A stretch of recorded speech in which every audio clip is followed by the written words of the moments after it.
Imagine standing on the set of $1 million production. The pressure is suffocating. You have one chance, one split second, to capture a moment that will never, ever happen again. You reach for your camera, your heart racing, hoping that the technology in your hands can keep up with the speed of life. For years, we have been lied to. We've been told that we have to make a compromise. We've been told that if we want blistering speed for sports, we have to sacrifice resolution. If we want studio-grade 50-megapixel files, we have to accept a slower, more clunky experience. We've been told that cinema-grade and hybrid workhorse are two different worlds that should never touch. But what if I told you that those worlds are about to collide? What if the plateau we all thought we reached, the point where cameras felt like they were just fine, is actually a massive, pre-storm silence? If the leaks surrounding the Nikon Z9 II are even half true, we are witnessing the biggest paradigm shift in photography since the death of the mechanical shutter. This isn't a refresh. This isn't a firmware update in a shiny new skin. This is an absolute bloodbath for the competition, and it is going to change the way you work, the way you think, and the way you create.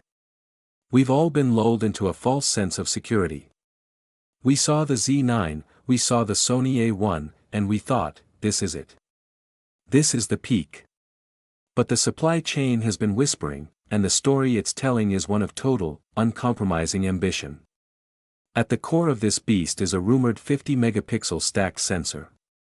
Now, I can hear the gearheads in the comments already, but 50 megapixels means more noise, right?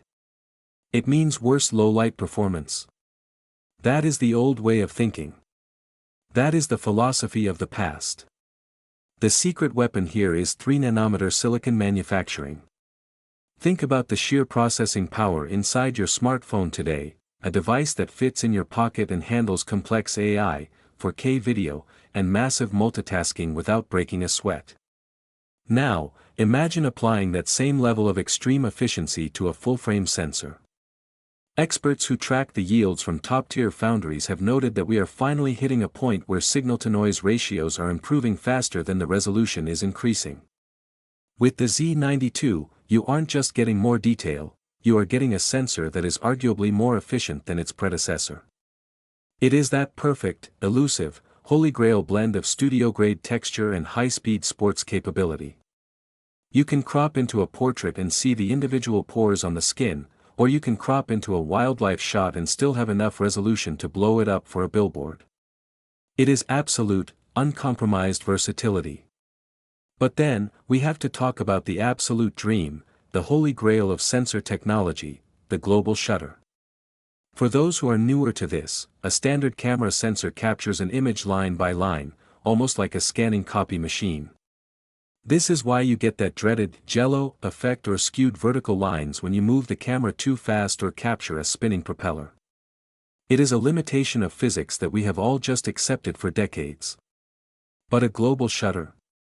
It captures every single pixel at the exact same time. It freezes time. If Nikon manages to integrate a true global shutter into a 50-megapixel flagship, they aren't just improving the Z9. They are rendering almost every other camera on the market obsolete for motion work. Imagine panning at 100 miles per hour during a race and having zero distortion. Imagine shooting under flickering, unpredictable LED stage lights and having absolutely zero banding. It is the kind of leap that makes you want to sell your entire kit and switch ecosystems overnight.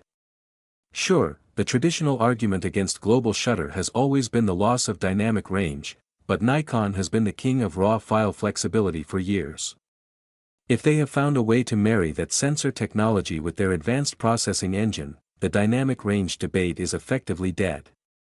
And that brings us to the unsung hero, the processing engine. We are entering the age of AI-driven everything, and Nikon is not hiding their intentions. Their next-generation autofocus engine is designed to leverage machine learning at a level we haven't seen yet. We aren't just talking about basic eye tracking or animal detection. We are talking about predictive, erratic subject recognition. If you are shooting a professional athlete, a bird in flight, or a wild, unpredictable subject, the camera isn't just reacting, it's anticipating. It is a zero-miss system that aims to make the act of focusing a completely transparent, effortless experience. When you pair this massive amount of autofocus metadata with those 50-megapixel RAW files, you are dealing with a staggering amount of data. This is where the synergy with your workstation comes in. We are seeing a shift where these files are being optimized for local processing. You can drag a burst of high-speed, high-res shots onto a modern Mac Studio or a high-end PC, and the software just flies. No stuttering. No waiting for previews. No proxies. It is about removing the friction between your vision and the final product. Nikon understands that a professional's time is their most valuable asset. They don't want you spending hours waiting for files to render or fighting with playback glitches. They want you creating. For the filmmakers in the audience, this is where the Z9 II really starts to threaten the dedicated cinema market. We've seen reports that Nikon is pushing for significantly higher frame rates in 8K, along with cleaner, more beautiful oversampled 4K. But there is a massive hidden challenge there: heat. You can't record 8K RAW internally without creating a massive amount of thermal energy. In the past, companies solved this with loud, spinning fans or by putting arbitrary recording limits on the camera. But Nikon has allegedly developed a new passive thermal management system. Think of it like a heat sink that is part of the chassis itself, pulling heat away from the sensor and the processor without a single moving part. This means rock-solid, hour-long reliability on the hottest commercial sets. No overheating warnings. No dropped frames. Just pure, consistent performance. When you look at the landscape of the camera industry, you see a lot of good enough cameras. You see mid-range bodies that are perfectly fine for vlogging or weddings. But the Z9 II is being positioned as something else entirely, a singular, ultimate tool. The Z8 already bridged the gap between the Z9 and the rest of the lineup, which means the Z9 II has to do something drastically different to justify its price. It has to be a monster. By combining a 50-megapixel global shutter, unlimited 8K RAW video, and AI-driven predictive tracking, Nikon is effectively telling every production company in the world, you don't need a dedicated cinema camera, a sports camera, and a studio camera. You just need this. This is a targeted strike. It is a deliberate, high-stakes move to win the hearts and minds of the professional market. We are talking about erasing the lines between high-end cinema, elite sports, and ultra-high-resolution studio work. It's a bold value proposition.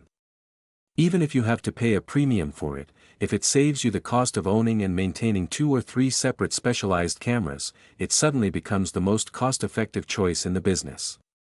So, what is the bottom line? Is the Z9 II going to be the beast we are all hoping for? Based on the trajectory of the supply chain leaks and the clear direction Nikon is taking with their R&D, I truly believe this camera will change the industry's trajectory. It's not just about the specs, it's about the philosophy of the machine. It's a statement of power. It's Nikon saying, we are not just catching up to the competition. We are setting the finish line. If you are a professional, you are probably already running the math in your head. Do you wait for the official announcement? Do you start setting aside the budget? Or do you take the risk of sticking with your current gear and hoping it doesn't become yesterday's news? Personally, I think this is the kind of hardware that only comes around once every 5 to 10 years. If these rumors hold up, this won't just be the camera of the year, it will be the industry standard for a long time to come. It's exciting, it's disruptive, and frankly, I can't wait to see the first RAW files come out of this machine. The flagship war is officially back on, and the industry will never be the same. The balance of power is shifting, and the biggest winner is the creative professional. If you liked the video, subscribe to the channel, share the video with your fellow gearheads, and hit the bell icon.